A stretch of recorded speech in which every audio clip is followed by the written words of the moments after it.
And it hits me, oh my gosh, this is that triangle. You know, there's explanation for everything that occurred in the Rendlesham Forest incident that doesn't involve aliens at all. It was completely silent. It comes right over our heads. He saw a classic flying saucer really standing in the clearing. He turned over to my father and held his hand, and he looked in his eyes and he said, "We're not alone."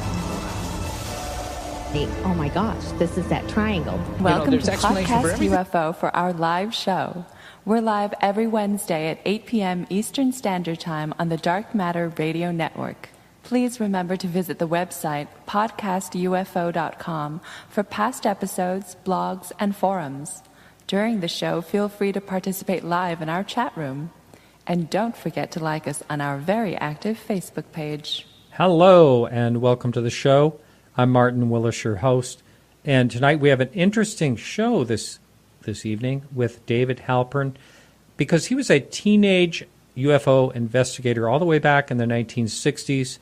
And then he taught Jewish history and the religious studies at the Department of the University of North Carolina, Chapel Hill.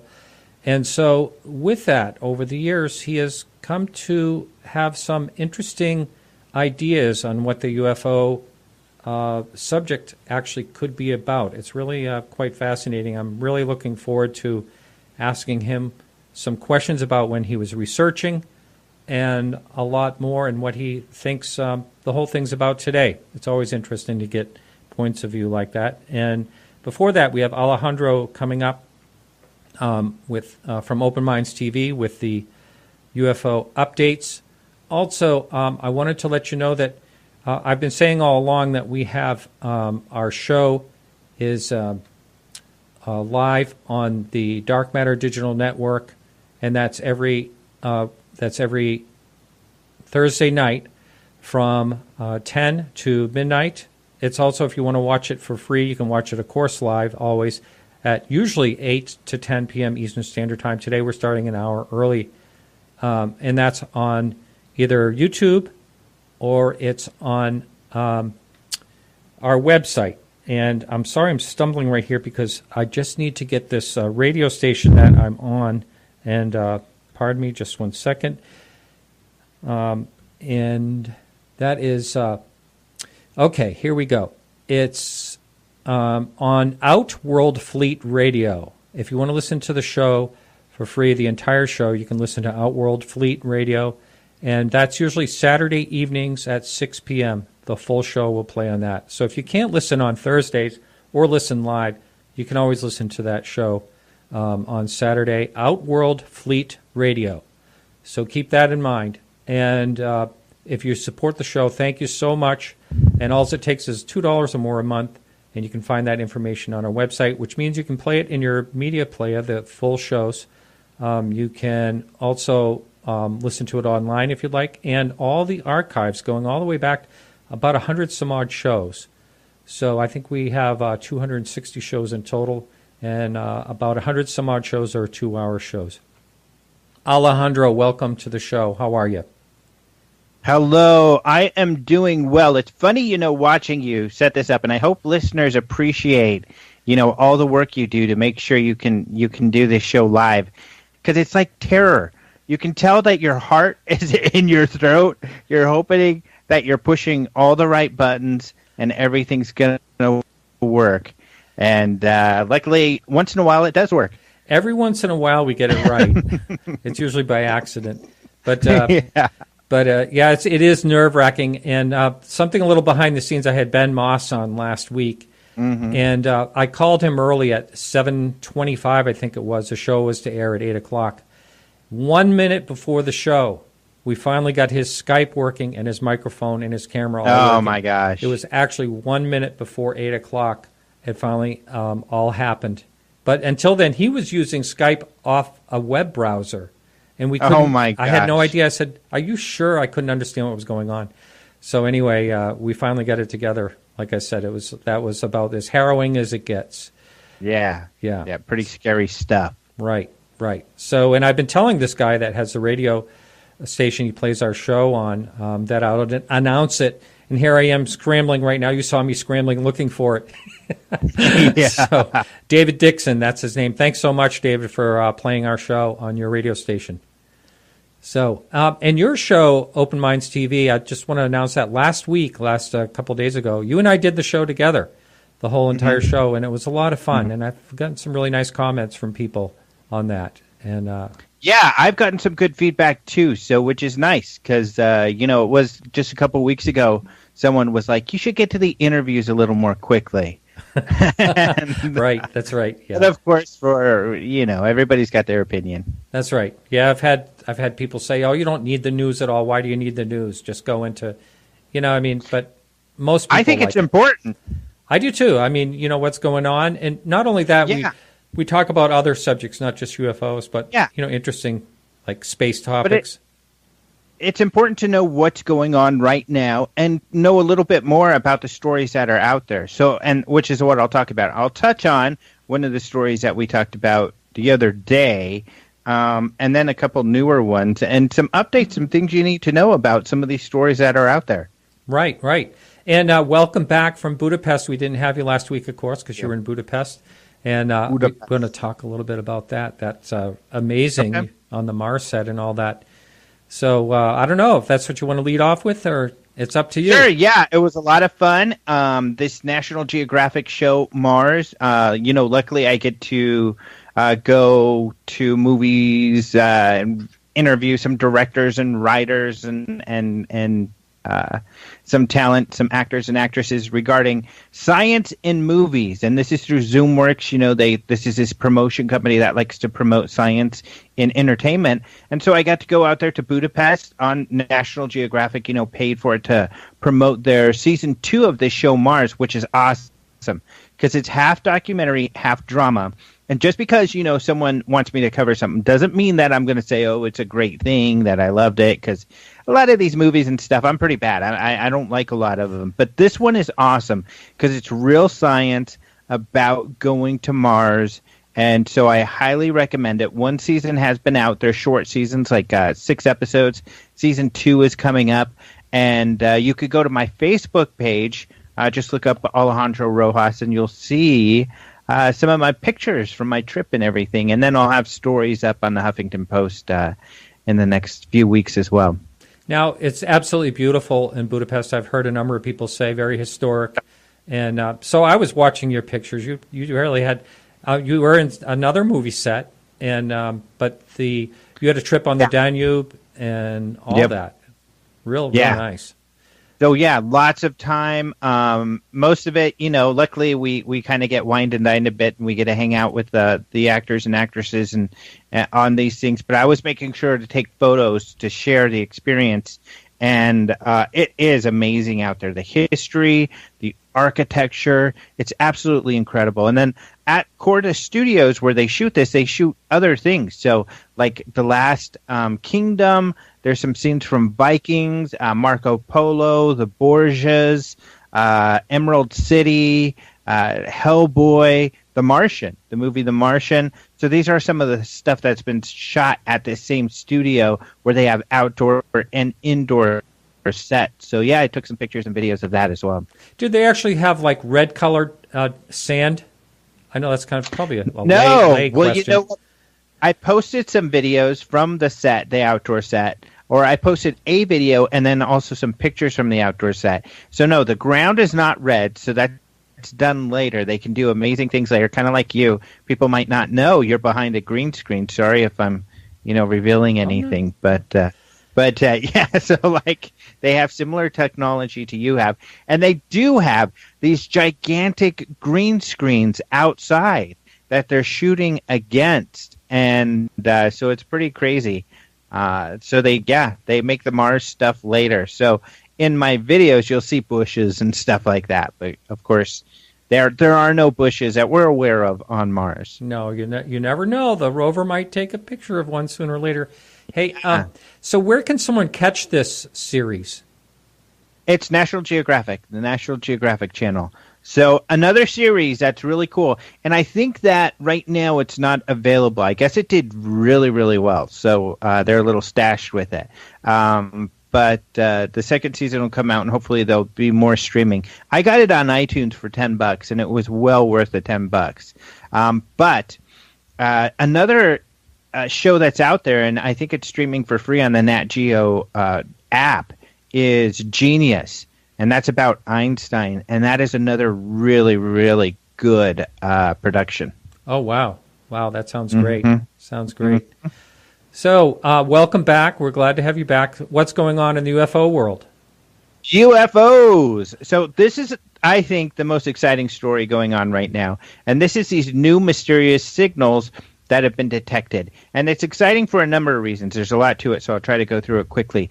First of all, these things are called FSBs, or FRBs, fast radio bursts. So they're very quick signals. They're only like a millisecond, but they're very bright that they've been detecting. They've detected these over the last 15 years. However, there are a few of them that are more interesting than others because they're repeating. So radio signals happen, different cosmic events cause radio signals, but if it's repeating, that typically, that's kind of the marker for potentially demonstrating intelligence. So that's why those are important. And there's one in particular that they've gotten repeated signals. So there's this group called Breakthrough Initiative, and there's a guy named Yuri Milner. He's a billionaire in Russia, and a lot of billionaires are throwing their money at space. There's Bezos and Elon Musk and Bigelow, but they're trying to go to space or build some space hotels and stuff like that. But this guy's looking for aliens. So he is listening for radio signals. He wants to send out these tiny spacecraft to detect alien life or the potential for it in Alpha Centauri. And then he had another one where he was going to send out messages, but it seemed like Stephen Hawking talked him out of that one because Stephen Hawking is afraid that, aliens will come and eat us or something if we send out any signals. But what they did in this Breakthrough Initiative is they took this Green Bank telescope, and they aimed it at this one particular place where they had gotten these repeated signals, and they received more, sure enough. So they received 15 more signals, and that's significant because prior to this, there were only a couple dozen that were out there. This area they've been able to examine, and there shouldn't be anything out there making repeated signals. So the speculation exists that it could be due to some sort of civilization or technology. So these radio bursts are really interesting. It's really making the news right now. And it is an open question. Some of the news sources have said, well, they've ruled out aliens. Not really. And the Breakthrough Initiative makes that point that no, it hasn't been ruled out. We're not sure what it is because all the speculation about what could possibly be creating these signals wouldn't create repeated signals like they're receiving. Now, do you happen to know, is any telescope or telescope array going to focus and just stay, focused on that particular area at this point?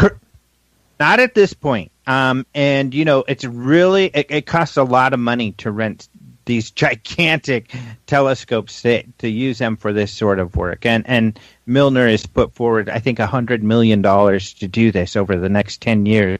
And that's just to rent the telescope. That's just to rent it, to aim it where they want, and this is one of the places. But I'm sure after this news, there will be more of an effort to continue to listen to those signals to figure out what it is.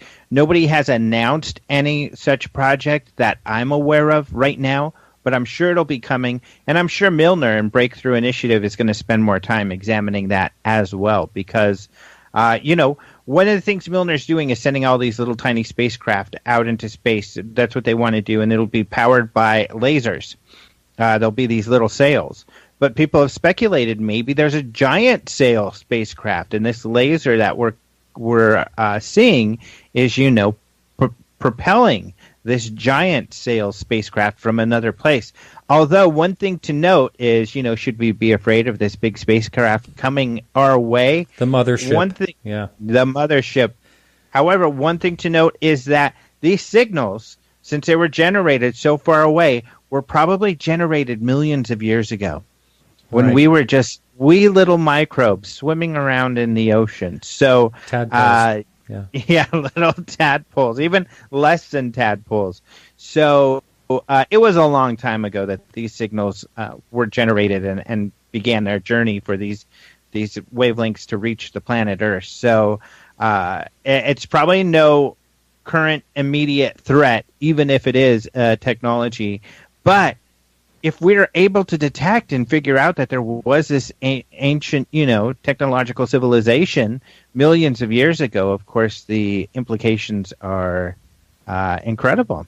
Now, I could almost see that there could be a little bit of jealousy from, say, the SETI Institute. Do you happen to know, like, Seth Shostak's opinion on these radio bursts? Has he given any opinion out, as far as you know? SETI has chimed in, and they have been on the side of that we don't know what these are yet, that it's still a possibility that there's extraterrestrial in nature. So, yeah, they're very interested in it. One thing about SETI is SETI is the search for extraterrestrial intelligence. And a lot of times we use the term SETI to represent the SETI Institute, which is who Shostak works for, who the movie, by Carl Sagan, Contact, was all about. They're the effort to listen to these signals, and that's what most people know. But actually, the SETI community is anybody out there looking for these extraterrestrial intelligence. So that it is a broader term, and even though Breakthrough is not part of the SETI initiative or the SETI Institute, they're separate. It's still a SETI project, technically. So that's the difference. But yeah, the SETI folks are all really excited about it. Well, that's great. Well, that is really interesting because so far it can't be explained on anything natural the way it is occurring and reoccurring. Yeah, so, at least not that we're aware of. Yeah. So there's got to be more work to look into it to figure that out. Yeah, because so far it's always been, they've always been able to explain it, eventually. So, maybe this could as well, but it would be such a coincidence that it could happen. It would be a very strange, anomaly, I would think. And the potential's exciting, just like, the star Tabby star which is a star that's pulsating or at a regular frequency and they can't understand why because it doesn't seem to be a planet. Both of these things are potential extraterrestrial in nature, and what's great is it's got scientists speculating that, wow, what if this is an alien civilization? And they're excited about that potential. Right. Has there been any more development on that, on Tabby Star? Tabby Star, there's been something recent, but it was something along the lines of they still don't know what the heck it is. So pretty exciting. Yeah, that's good, as long as it doesn't just fade away and nobody talks about it. I know. Yeah, which could very well happen. Yeah. How about you in the UFO world? Anything going on? In the UFO world, yeah, I just want to touch on a few things very quickly here. We did post a sighting today at openminds.tv. This was the witness called it a large spherical object the size of a helicopter. The witness was in Portugal. They were hiking. They took a couple photos of the object. And they even called it, at one point, kind of an irregular shaped object or irregular sphere. And the photos are luckily pretty high quality, so you could zoom in, and it is weird. Typically when you get something like this, you assume that they're balloons. They often turn out to be like a Mylar balloon. But a Mylar balloon is usually a circle or a star, or we've seen letters, different shapes. And this one's a little weird. It's really kind of you can't tell what the shape is. It almost looks like kind of a horseshoe with maybe something that is luminous in the middle of it. So it's a really weird shape, and I can't figure out what it is. So it's one of those where, I'm, of course, hesitant to jump on the alien spacecraft bandwagon, but I love to send these stories out and kind of crowdsource them. So because then everybody tries to figure out what it is, and there's some super smart people like in our Open Minds UFO News group and some of the other online groups who are able to figure it out. So I can't wait to see what people say, because this is an unusual one, and I'm not sure what the heck this one is. So it's really, I think, an interesting picture. Have you gotten a chance to take a look at that one? No, unfortunately I have not. I didn't see that.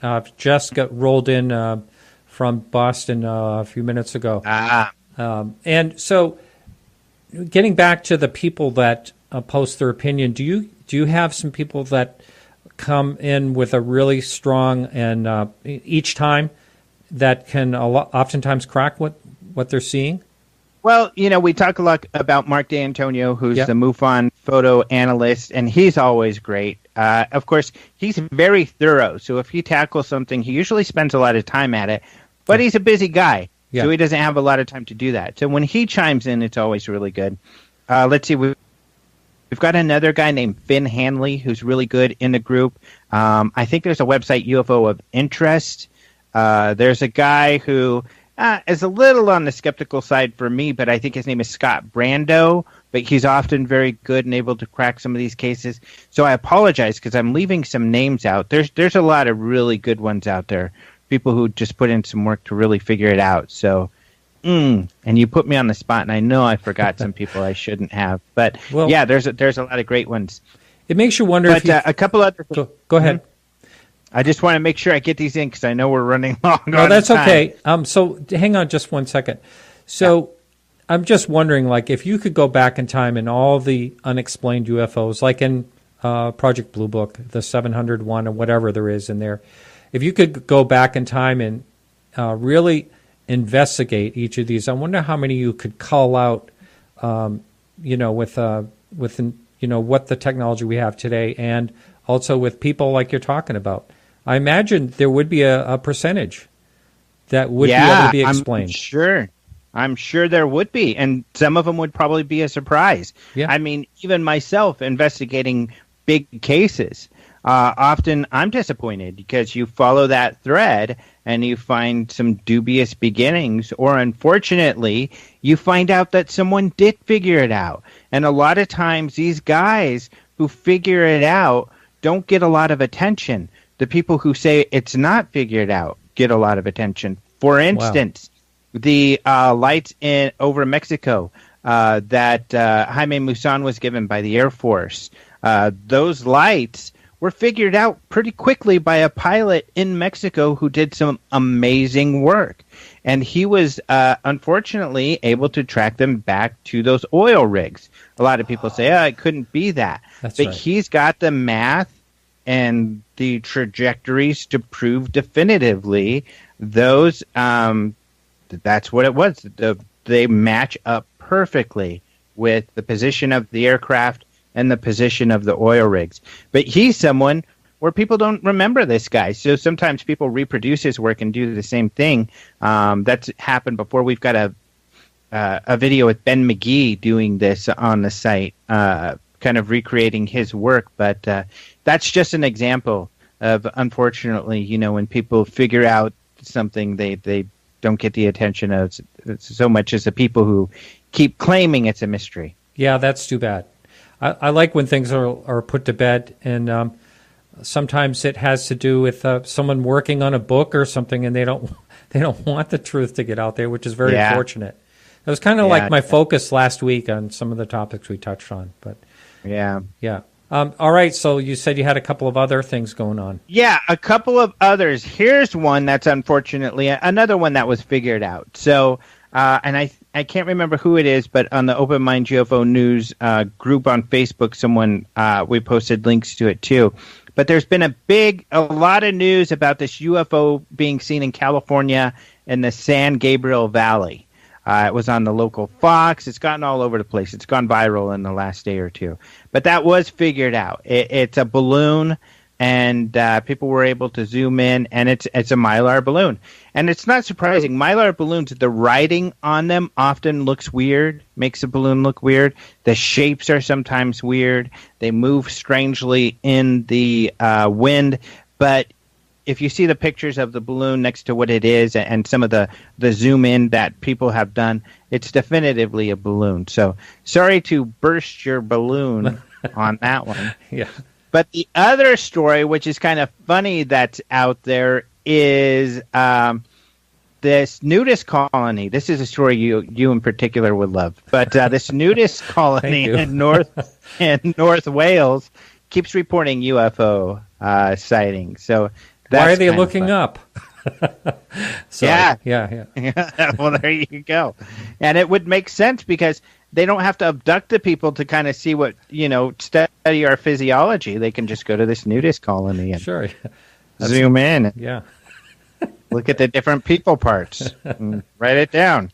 Humans have these several appendages. So, Yeah. Or I guess if some people are into nudism and UFO sighting, it's a perfect place, perfect vacation for someone. There you go.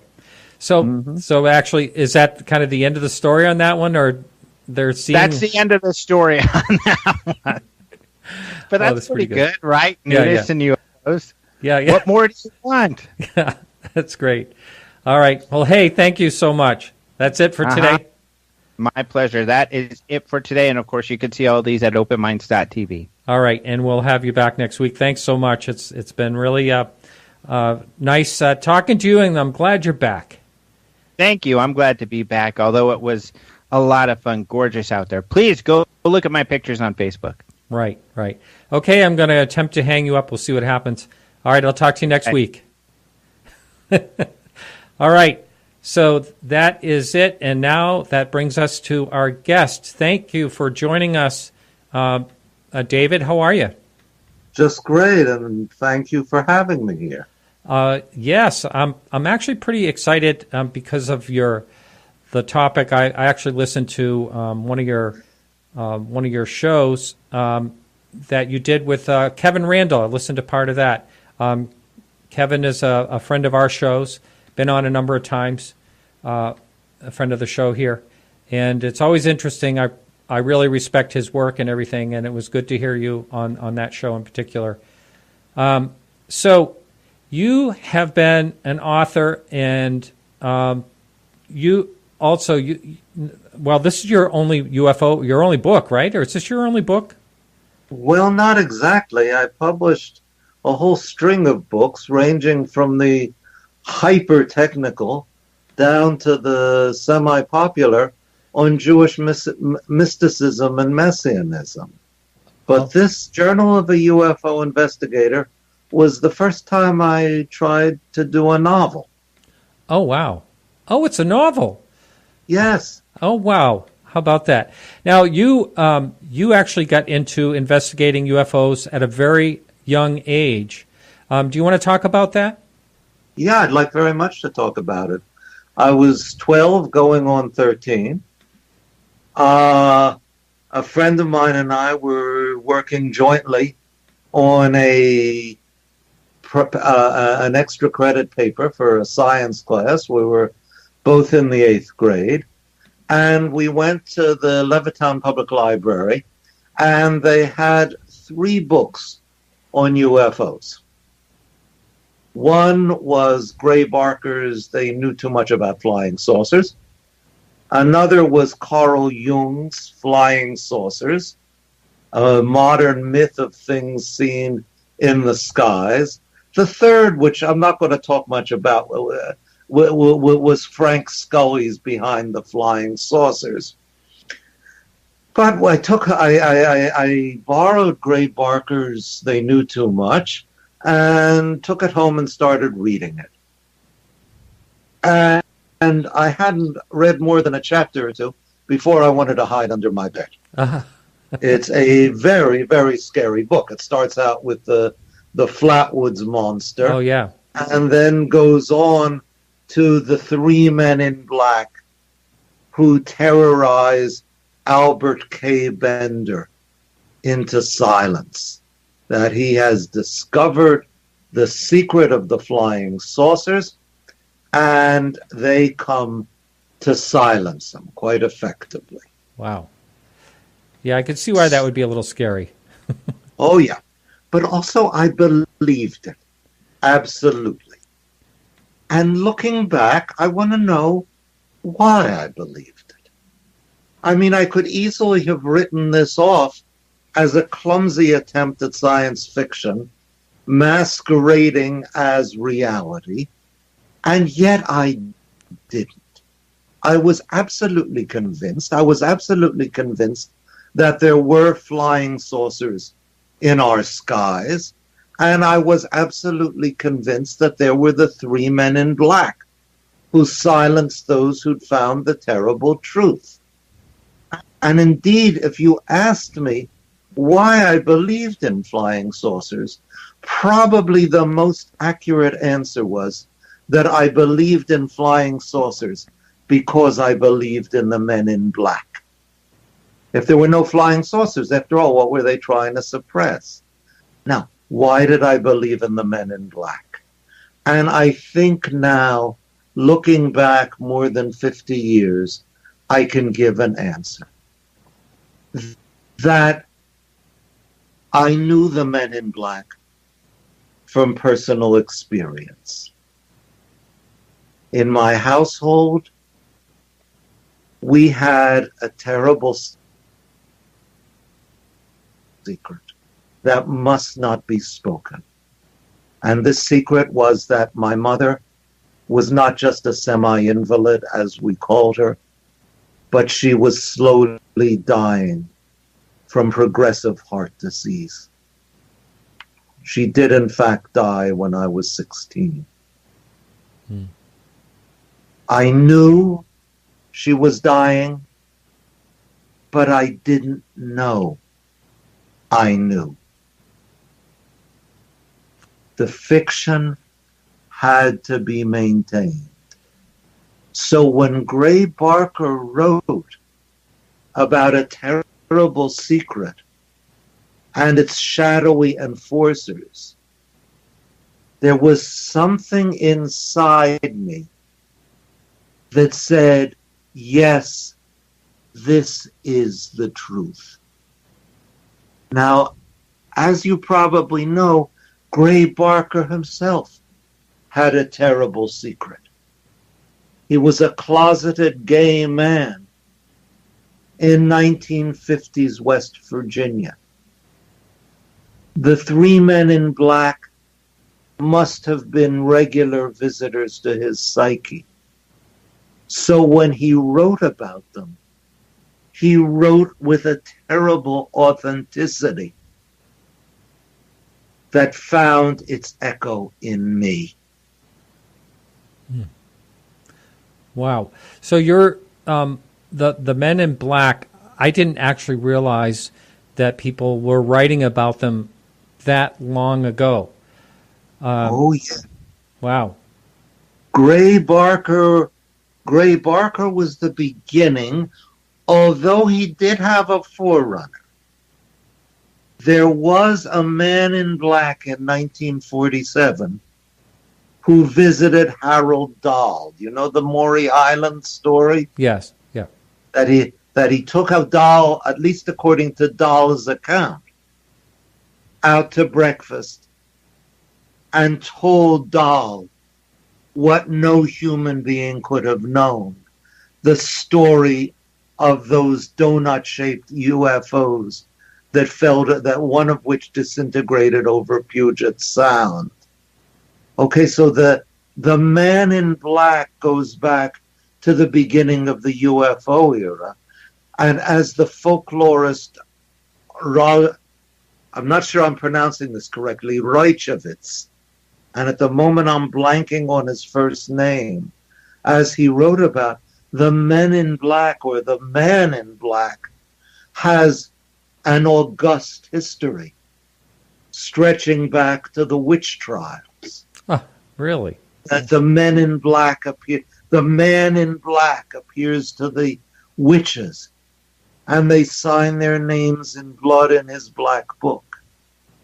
I translated a Hebrew text from the beginning of the 18th century describing an incident that happened in 1683 in which the narrator saw three men come down from the moon who visit him in his bedroom and torment him, first with hideous blasphemies and then with a fever. And in one version of his story, he speaks of them as three men dressed in black.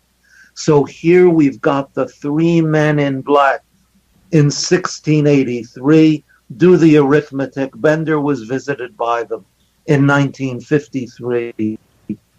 These are entities that keep recurring. Barker put them in what I would call their modern canonical form, from which Hollywood drew on them about 40 years afterward. Interesting. Wow. So you actually did some investigating on UFOs back in the, early on, right? Yeah. And one of them, I heard you talk with Kevin Rendell, was a New Jersey case that ended up being a hoax. Yes. But can you talk about some of the ones you've, and of course, I want to talk more later on about your thoughts of the connection and sort of like with religion and UFOs, because I think you have a really interesting philosophy on that. But let's go first to some of the investigations that you actually did. Yes, well, Glassboro, New Jersey. I mean, I was just ecstatic when that happened. It was on, I think, September 5th, 1964, and that it was a location that I could reach by bus.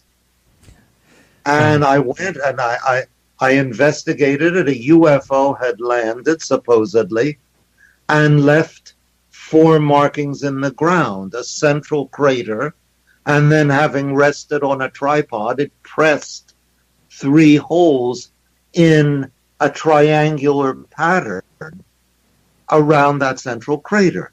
Now, I won't keep you hanging about or anything. We know that was a hoax. Uh-huh. The hoaxer tried to sell his story to a Philadelphia newspaper, was arrested, convicted of, I think, nuisance. I don't know what the charge was, but I think he paid a fine of $10, and he appeared in the same newspapers. There are photos of him with the police lieutenant who nabbed him. The same newspapers that had promoted the original Glassboro landing. I should say just a few of them, just a couple of the Philadelphia papers. The Glassboro landing, nobody remembers it now because it was certainly a hoax, but it was, I have a huge list of newspapers that ran the story and was actually on the morning news on WOR radio. So this made an impact. Now, for a long time, I thought there was nothing to be learned from Glassboro. Now I'm convinced there is. Why? Because when I published a blog post on my adventures in Glassboro, that I got an email from a lady who said it was definitely not a hoax. Why? Because the morning after it happened, the Air Force came into town in full force, clamped down on Glassboro, and people were not allowed to move out of their driveways. Well, could that have been for the purpose of they thought something actually happened there, so they were investigating it? It never happened. I know it never happened, but do you think do you think the Air Force assumed that something may have happened? No, the clampdown never happened. Because I was in Glassboro the weekend afterwards. Nobody breathed a whisper to me about any of that. Okay. So where did the lady get her story? And it suddenly dawned on me. In June of 1967, Lyndon Johnson and the then Soviet premier Brezhnev, no, it was Kosygin, I'm sorry, not Brezhnev, had a summit meeting in Glassboro. And indeed, the military clamped down on the town. There was ultra-tight security. So we're now seeing almost a laboratory case of how people's memories, they remembered the clampdown, but at least some of them projected it back onto the UFO. Yep. This is one lesson that I think I've learned from ufology, which is that the solved UFO cases can be far, and are, I'm not going to hedge, far more instructive and interesting than the unsolved ones. The unsolved ones, we know nothing at all. Yeah. The solved ones, we have insights into how the human mind functions, how the human memory functions. And this is, to me, what ufology is about. Now, okay, so it seems to me that you're saying, for the most part, or entirely, that UFOs are something that we create in our minds. They are a human phenomenon. Now, having said that, I am not debunking them, because in my belief, you and I have, in these few square inches above our eyeballs, enough alienness to fill a universe. And we do not clearly understand what's going on in those square inches. Freud once called dreams the royal road to the unconscious. I would probably be exaggerating, but I think there's a glimmer of truth in the exaggeration if I said that I consider UFOs a royal road into some of the obscure corners of the human mind, I will even say the human soul, and at least consider that it may be something that transcends your individuality and mine. Wow. Well, you know, the question I have for you right off the bat is, how does this I mean, I really love having all different types of opinions on what UFOs could be. So I welcome your opinion, but I do want to question you on how you come about this theory when you have a mass sighting, for instance, several hundred people, like the Phoenix Lights, we'll just go there, for instance. Maybe even thousands of people could have seen the object in the sky. How would that work in your thoughts? Okay, I will answer that question with a question. How did the miracle of the sun work at Fatima in Portugal? When I think it was tens of thousands of people saw the sun dance and fall out of the sky. We know the sun did not fall out of the sky. Why did thousands of people share a vision of it falling out of the sky? I don't know the answer to that question, but I think that is the kind of question that ufology concerns itself with. Not why did the sun fall? It didn't fall.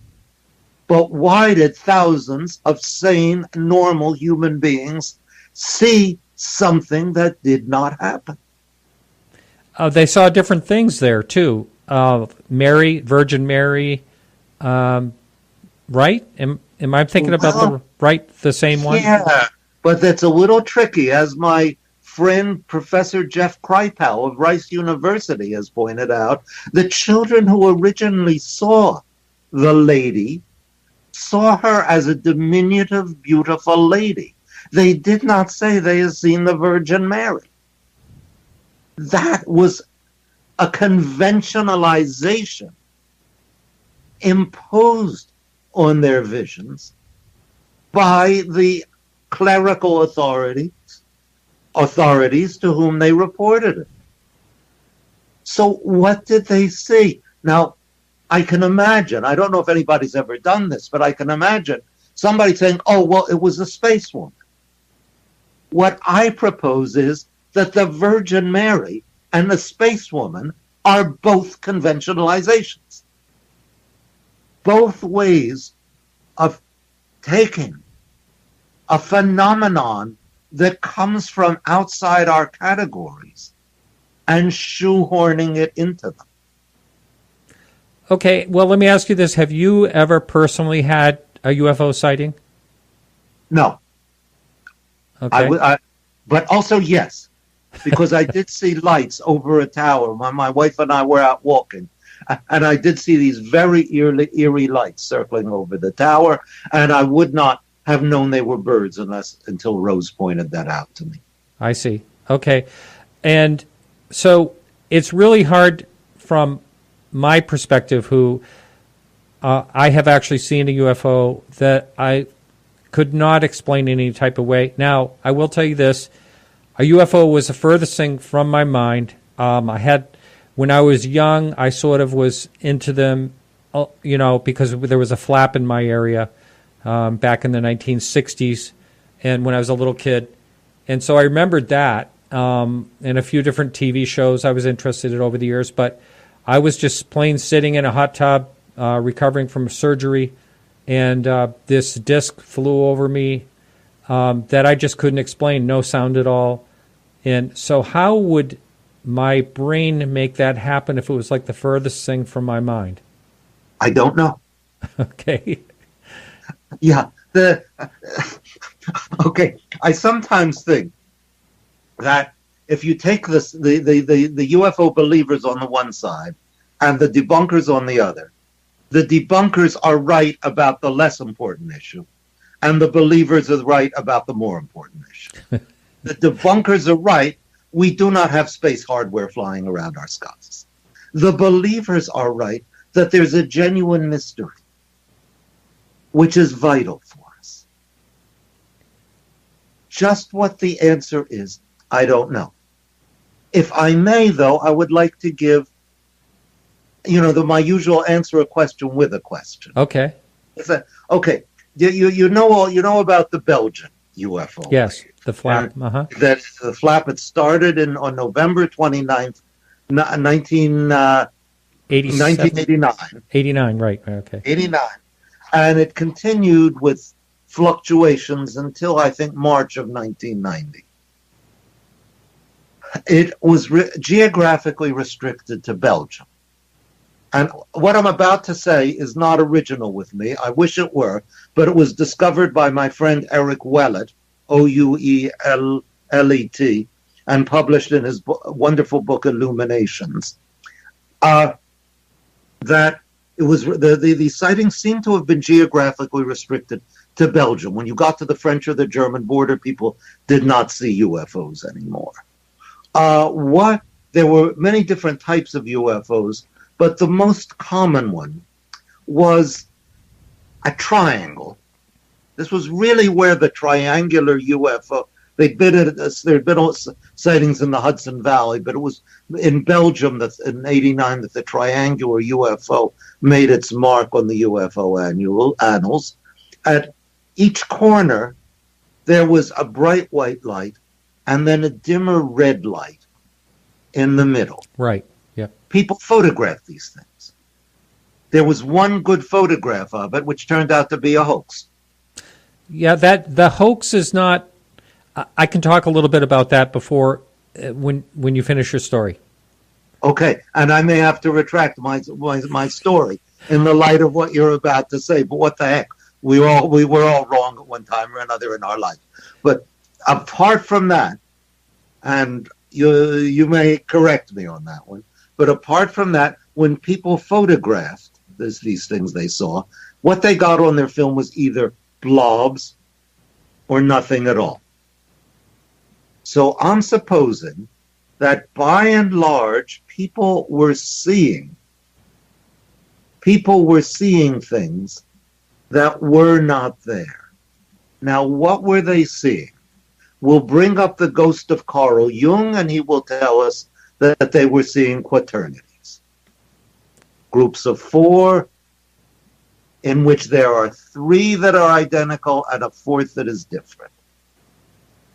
Along comes Eric Wellett and puts this in historical context. November 9th, 1989, the Berlin Wall comes down. The communism continues more rapidly than before. It had started a bit earlier, but it continues crumbling in Central and Eastern Europe.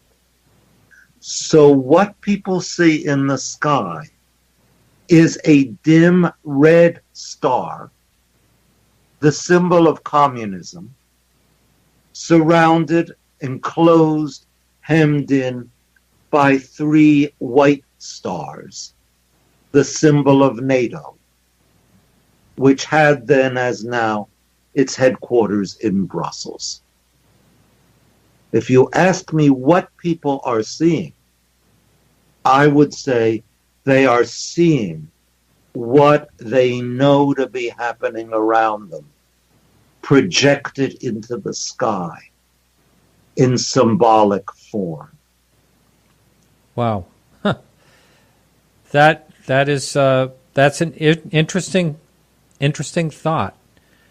And yeah, as far as the hoax part, there has been some research into that. I was speaking to Leslie Kane about that, and she knew something about. I'm trying to remember who it was that I was trying to find out who it was that took the picture, and Petit Rahine or something like that. Yeah, it sounds familiar. Yeah, but he was actually challenged to reproduce that, and he couldn't do it. He had said how he did it, and then they said, well, let's see you redo it, and he just absolutely couldn't do it. So there's it's still kind of one of those things that is on the fence, whether it's indeed a hoax or there was some other type of reason, and there was supposed to be some other type of reason where he may have been claiming that it had to do with money that he was going to be paid for it and didn't get paid for it to sell it. So there's some sour grapes going on there. It's interesting. So who knows about that picture? I don't know. What about pictures that are really, really good that have never been explained as fraud?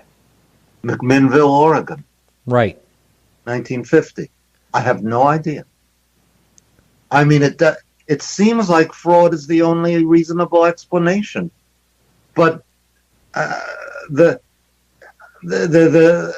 everybody who met what was his name? Paul Trent, I think his name was. Right. He and his wife regarded them as totally sincere. Right. So I don't know that. There are some cases I just can't explain. I mean, Socorro, New Mexico, April 24th, 1964. I have never seen a convincing explanation of that.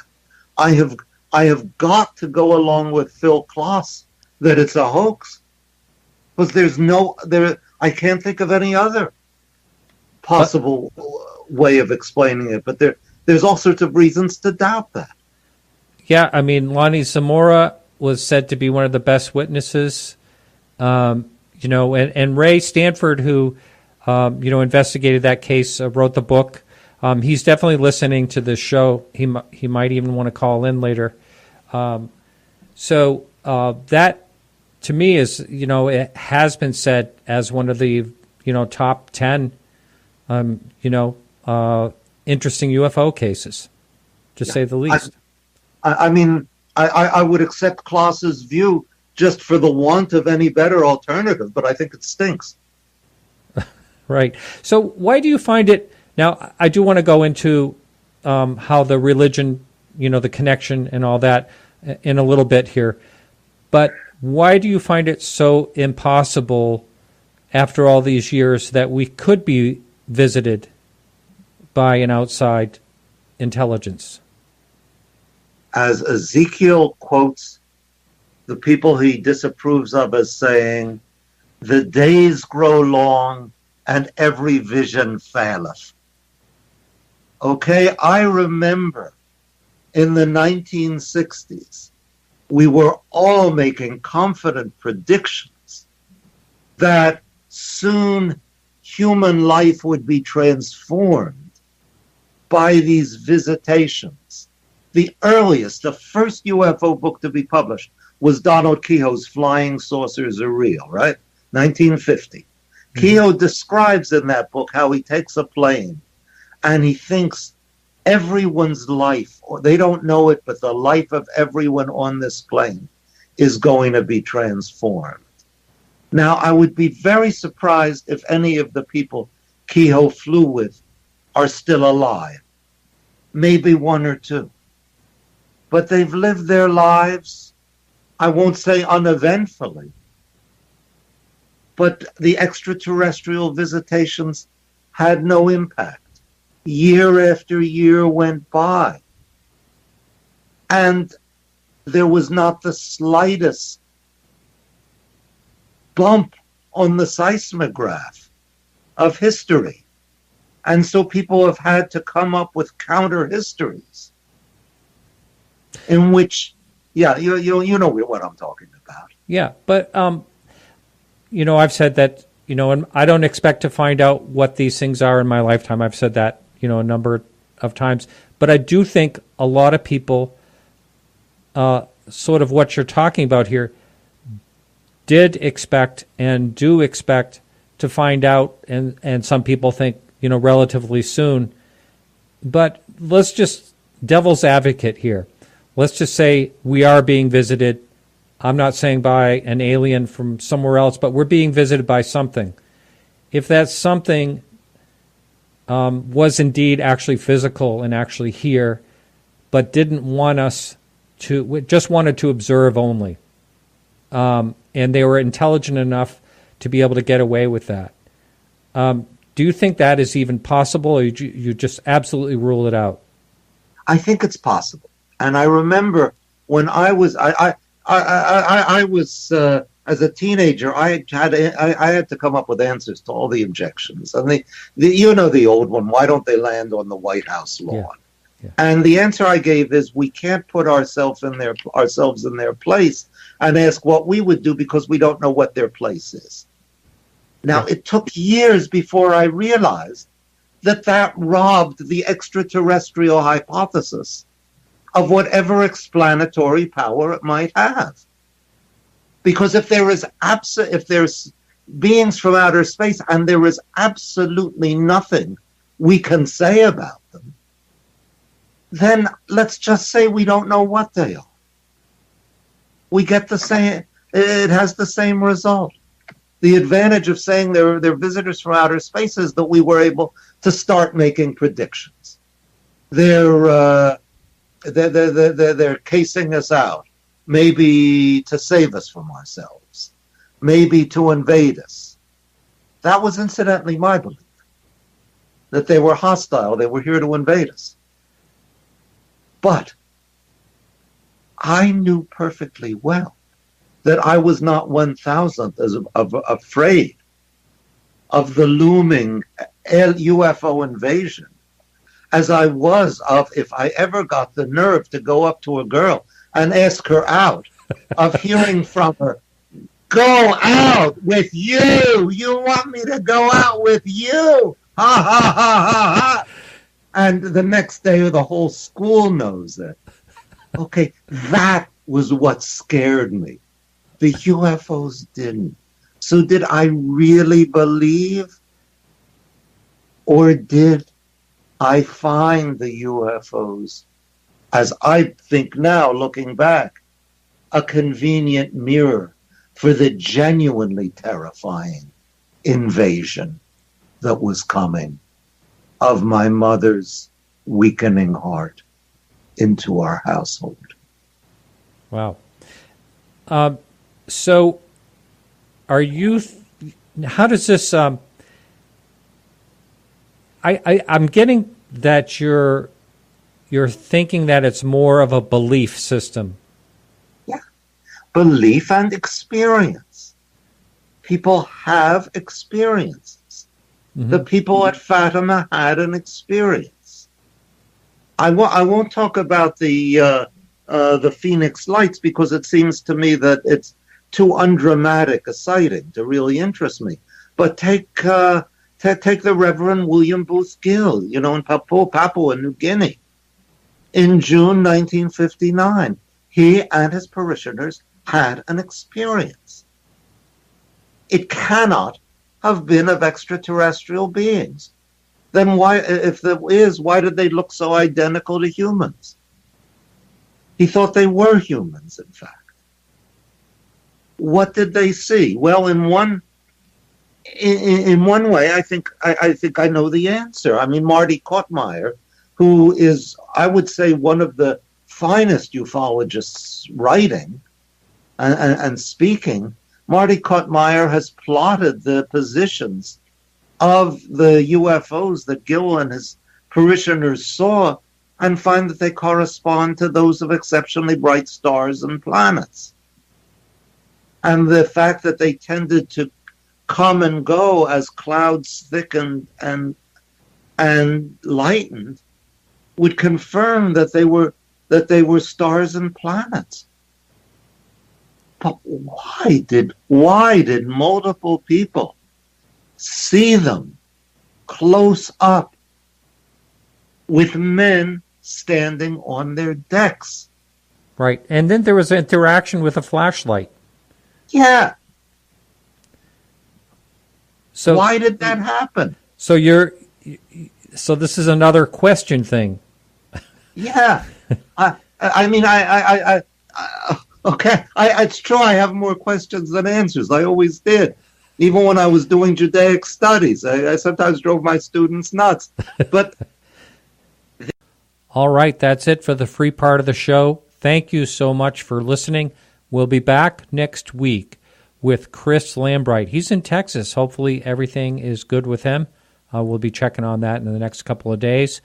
And remember, you can support the show for as little as $2 per month or more. All that information is on podcastufo.com under the support tab.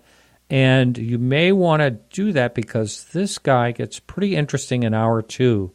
I'm not sure what you think of his opinion. I have a mixed opinion of his opinion, but I still found him pretty fascinating overall. So thanks so much for listening, and remember to keep your eyes to the sky.